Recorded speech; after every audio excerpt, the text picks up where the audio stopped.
Sadhgurunath Maharaj Ki Jai, and welcome to Jagadambe Reads the Holy Books of India, ShrimadBhagavatam281. As you may remember, we were hearing about the 4 stages that life is divided into, the first being brahmacharya.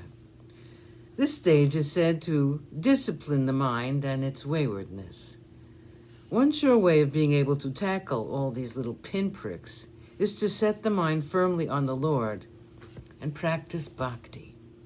Then troubles cease to be troubles. Grihastashram is the next stage. The youngster who is now a man or a woman gets caught up in the coils which go by the name samsara.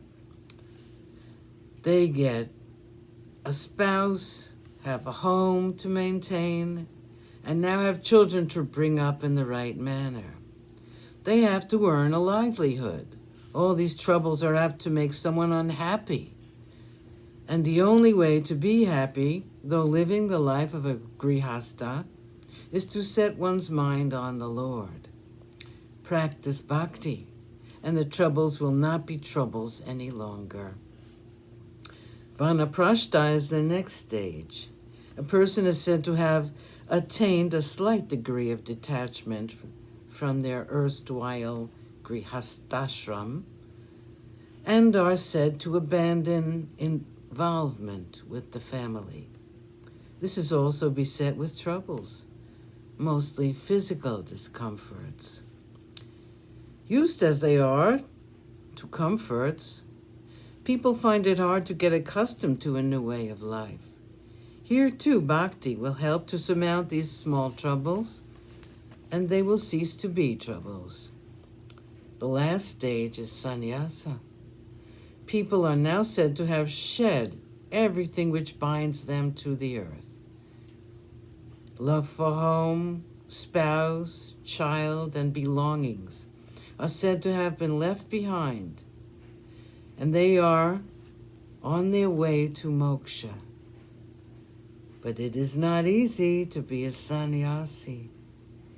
Try as they might, people find that the senses are sometimes too powerful to resist the arch enemies, 6 in number, led by the worst of them all, kama. Surround them on all sides, and very often they fall a victim to their machinations. At this stage, it is bhakti, and only bhakti, which can save a person. With the mind set on the Lord, one can gain victory over their troubles, and they will not be troubles any longer. Bhakti is the one thing that helps a person all through their lifetime. It is the only yoga that should be followed.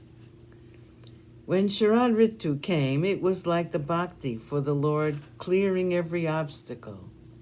The sky was rid of the clouds, which had been black and heavy like the troubles of a brahmacharya.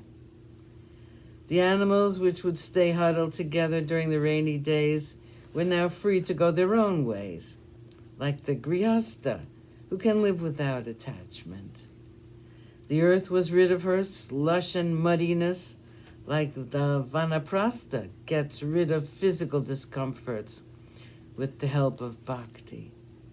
The waters became clear and sweet, like the mind of the sannyasi, with the mind filled to the brim with bhakti for the Lord. The clouds, which had become white and light after they had shed their accumulated waters, looked like the munis, who were at peace because they had cast out the love for child, love for wealth, and love for worldly goods. The mountains now allowed clear, pellucid water to flow from it, only at several select spots, like learned and wise people who impart their knowledge to only a select few and not to everyone. When the water was plentiful in small puddles during the rainy season, fish and other water creatures invaded them.